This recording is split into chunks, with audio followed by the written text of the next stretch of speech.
ಹಾಗಿದ್ರೆ ಅಪೇಕ್ಷನಿಗೆ ವಸುಂಧರನ್ ಮೇಲೆ ನಂಬಿಕೆ ಇಲ್ಲ. ಹೌದು ಮಾಮ್, ಅಪೇಕ್ಷಾ ಹೇಳಿದ್ ಕೇಳಿದ್ರೆ ನನಗ್ ತುಂಬಾ ಭಯ ಆಗ್ತಿದೆ. ಯಾಕೆ? ನಿನ್ಗೂ ನಿಮ್ ಅತ್ತೆ ಮೇಲೆ ನಂಬಿಕೆ ಕಮ್ಮಿ ಆಗ್ತಿರ್ಬೇಕು.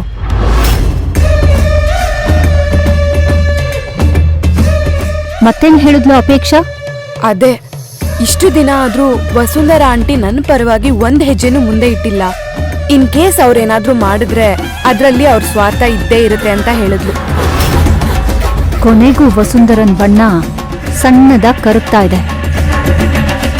ಆಮೇಲೆ ಆಮೇಲೆ ಏನು ಹೇಳಿದ್ಲು? ನೀನು ನಿಮ್ಮತ್ತೆ ಮಾತು ಕೊಟ್ಟಿದ್ದಾರೆ ಅಂತ ನಂಬ್ಕೊಂಡು ಕೂತ್ಕೋಬೇಡ. ಆಂಟಿಗೆ ಟೈಮ್ ಇಂಟೆನ್ಷನ್ ಬದಲಾಗ್ತಿದ್ದ ಹಾಗೆ ಅವ್ರ ಮಾತು ಬದಲಾಗ್ತಾ ಹೋಗುತ್ತೆ ಅಂತ ಹೇಳಿದ್ಲು. ಆಮೇಲೆ ವಸುಂಧರಾ ಆಂಟಿಗೆ ಇನ್ಮೇಲೆ ಭವಾನಿ ಇಷ್ಟ ಆಗ್ತಾಳೆ, ನೋಡ್ತಾ ಇರು ಅಂತ ಹೇಳಿದ್ಲು. ಯಾಕಂತೆ? ಸಿಂಧು ಯಾಕೆ ಇಷ್ಟ ಆಗಲ್ಲ? ಅದನ್ ಕೇಳ್ದೆ, ಬಟ್ ಅವಳು ಹೇಳಿಲ್ಲ.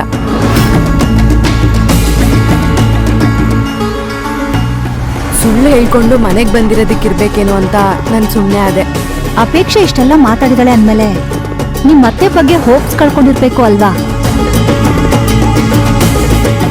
ನಮಗೋಸ್ಕರ ವಸುಂಧರಾ ಆಂಟಿ ಏನೂ ಮಾಡಲ್ಲ ಅಂತ ಹೇಳಿದ್ಲು. ನಂಬಿಕೆನ ಅಷ್ಟು ಸುಲಭವಾಗಿ ಕನ್ನಡಿಗೆ ಹೋಲ್ಸಿಲ್ಲ ಬೇಬಿ. ಅಪೇಕ್ಷಾ ಲಿಟ್ರಲಿ ನಿಜ ಹೇಳ್ತಾ ಇದ್ದಾಳೆ. ಆ ವಸುಂಧರಾ ಅಂದ್ರೆ ಯಾರ್ ಗೊತ್ತಾ? ಇತಿಹಾಸದಲ್ಲಿ ಬರೋ ಆ ಮಂತ್ರ ಇದ್ದಾಳಲ್ಲ, ಅವಳಿಗಿಂತ ಡೇಂಜರ್. ತನ್ನ ಕೆಲ್ಸ ಆಗೋವರೆಗೂ ಹಸು ತರ ಇರ್ತಾಳೆ. ಕೆಲ್ಸ ಮುಗಿದ್ಮೇಲೆ ಅತ್ತೆ ಹೇಳಿದ ಪ್ರಕಾರ ವಹಿಸ್ಕೊಂಡ್ ಬರ್ಬೇಡ. ನಿನಗಿಂತ ಚೆನ್ನಾಗಿ ನಿಮ್ಮತ್ತೆ ಬಗ್ಗೆ ನನಗ್ ಗೊತ್ತು. ಹಸ್ತವ್ರಿಗೆ ಅನ್ನ ಹಾಕೋದು ಧರ್ಮ, ಆದ್ರೆ ಹಾವು ಹಸ್ಕೊಂಡಿದೆ ಅಂತ ಹಾಲೆರಿಯೋದು ಮೂರ್ಖತನ. ನಾವಿಲ್ಲಿ ಮಾಡ್ತಾ ಇರೋದು ಇದೇ ಕೆಲ್ಸ. ಅಂದ್ರೆ ಅತ್ತೆ ಹೀಗ್ ಮಾಡ್ತಿರೋದು ಬಿಸ್ನೆಸ್, ಪ್ಯೂರ್ಲಿ ವ್ಯಾಪಾರ. ಅವಳಿಗೆ ಸಂಬಂಧಕ್ಕಿಂತ ಸ್ವಾರ್ಥ ಮುಖ್ಯ, ಆತ್ಮೀಯರಿಗಿಂತ ಆಸ್ತಿ ಮುಖ್ಯ. ರಕ್ತ ಸಂಬಂಧಕ್ಕೆ ಬೆಲೆ ಕೊಡದೇ ಇರೋ ರಾಕ್ಷಸಿ ಅವಳು. ಮಾಮ್, ಅತ್ತೆ ನಮ್ಮನ್ನ US ಇಂದ ಕರ್ಸಿದ್ರು ಅನ್ನೋ ಕೋಪಕ್ಕೆ ಹೀಗೆಲ್ಲ ಮಾತಾಡ್ಬಾರ್ದು. ಕರ್ಸಿದ್ದಕ್ಕಲ್ಲ ಬೇಬಿ, ಕರ್ಸಿದ ಕಾರಣನ ಮರ್ತಿದ್ದಕ್ಕೆ. ನನ್ ಮಗಳು ಪ್ರೀತಿಸ್ದವನ್ ಜೊತೆ ಸುಳ್ಳು ಹೇಳ್ಕೊಂಡು ಮನೆಯವ್ರನ್ನೆಲ್ಲ ಯಾಮಾರಿಸಿ ಆ ಸಿಂಧು ಇರೋದನ್ನ ನೋಡಿ ನನ್ ಮೈ ಎಲ್ಲ ಕೆಂಡ ಆಗ್ತಾ ಇದೆ.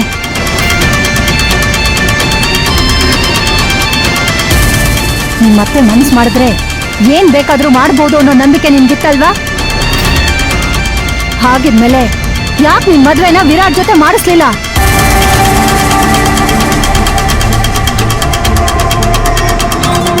ಈಗ್ಲಾದ್ರೂ ಅರ್ಥ ಮಾಡ್ಕೋ ಬೇಬಿ. ಆ ವಸುಂಧರಾ ನಿನ್ ಜೀವನನ ಬಂಡವಾಳ ಮಾಡ್ಕೋತಾ ಇದ್ದಾಳೆ. ನೋಡು, ಯಾವುದೇ ಕಾರಣಕ್ಕೂ ನೀನ್ ಬಲಿ ಆಗ್ಬೇಡ. ಈಗ ಸುಮ್ನಿರೋ ಟೈಮ್ ಅಲ್ಲ ಬೇಬಿ. ನೀನು ಆ ಅಪೇಕ್ಷನ್ ಥರನೇ ಯೋಚನೆ ಮಾಡಬೇಕು. ಇಲ್ಲಿ ನೀನು ಬರೀ ಗೆಸ್ಟ್ ಆಗಿ ಬಂದಿರೋದು ಅನ್ನೋದನ್ನ ನೆನ್ಪಿಟ್ಕೋ. ಇವಾಗ ಏನ್ ಮಾಡ್ಬೇಕು? ನಾವಲ್ಲ, ನಿಮ್ ಡ್ಯಾಡ್ ನಾನ್ ಹೇಳಿದ್ದನ್ನ ಮಾಡ್ಬೇಕು. ಡ್ಯಾಡ್ ಮಾತ್ನ ಅತ್ತೆ ಕೇಳ್ತಾರಾ? ಕೇಳೋ ಹಾಗೆ ನಿಮ್ ಡ್ಯಾಡ್ನ ಅಸ್ತ್ರ ಮಾಡ್ಕೊಂಡು ಇದಕ್ಕೆ ಇಲ್ಲೇ ಪೊಲೀಸ್ ಸ್ಟಾಪ್ ಇಡ್ಲೇಬೇಕು.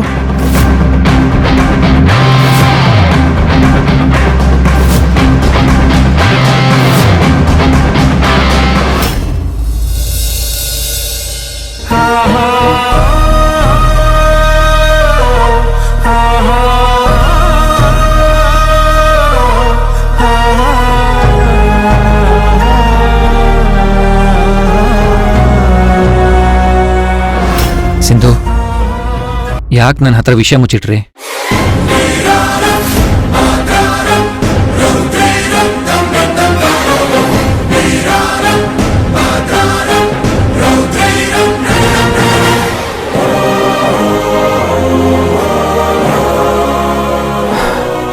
ಸಾರಿ, ನಿಮ್ಮ ಹತ್ರ ಸುಳ್ಳು ಹೇಳಿ ಮಾಮ್ ಹತ್ರ ಮಾತಾಡಕ್ ಹೋಗಿದ್ದೆ.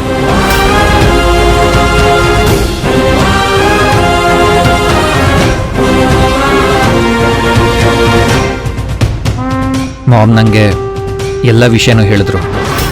ಆಗ ನಿಮಗೆ ಬೇಜಾರಾಗಿರೋ ಕಾರಣನೂ ಗೊತ್ತಾಯ್ತು.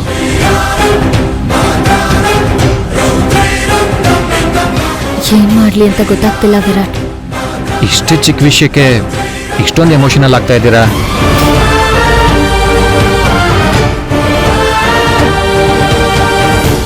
ಸಿಂಧು, ಮಾಮ್ ನಿಮ್ಗೆ ಕೊಟ್ಟಿರೋ ಟಾಸ್ಕ್ ಅಷ್ಟು ಕಷ್ಟ ಅಲ್ಲ. ಮಾಮ್ ನಮ್ಮ ಕಂಪನಿನ ನಂಬರ್ 1 ಮಾಡಬೇಕು ಅಂತ ನಿಮಗೆ ಹೇಳಿದ್ದಾರೆ. ಆ ಟಾಸ್ಕ್ ನಿಮ್ಗೆ ಯಾಕೆ ಕೊಟ್ಟಿದ್ದಾರೆ ಅಂದರೆ, ನೀವು ಮನೇಲೇ ಇದ್ರೆ ಆಗಿದ್ರ ಬಗ್ಗೆ ಯೋಚನೆ ಮಾಡ್ತಾ ಇರ್ತೀರಾ. ಯಾವಾಗಲೂ ಆಕ್ಟಿವ್ ಆಗಿರಲಿ, ತಲೆ ಕೆಲಸ ಕೊಟ್ರೆ ಮನೆ ಟೆನ್ಷನ್ ಮಾಯ ಆಗತ್ತೆ ಅಂತ ಕೊಟ್ಟಿದ್ದಾರೆ.